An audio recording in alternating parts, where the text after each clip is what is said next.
Welcome to the Learning Pines YouTube. We hope this video helps. You begin by confirming prerequisites.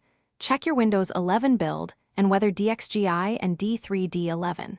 DLL exist in C, /Windows /System32 because those files indicate DirectX 11 support. Next, update your GPU drivers using Device Manager or the NVIDIA/AMD/Intel updater. This step ensures the driver exposes DirectX 11 features. Then, run Windows Update and install the latest DirectX redistributable from the installer package if missing. Doing these steps now prevents conflicts later and saves troubleshooting time. Once prereqs are satisfied, run the DirectX end-user runtime installer as administrator to place missing libraries into System32. This fixes most runtime component issues.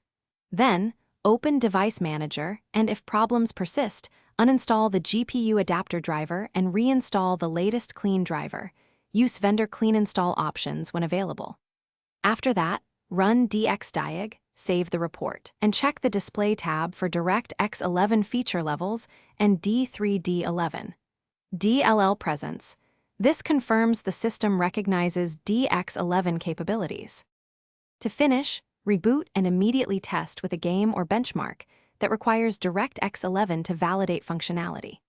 If you see missing DLL or feature errors, run sfc/scano and dism/online/cleanupimage/restore health to repair system files, then reinstall the DirectX runtime.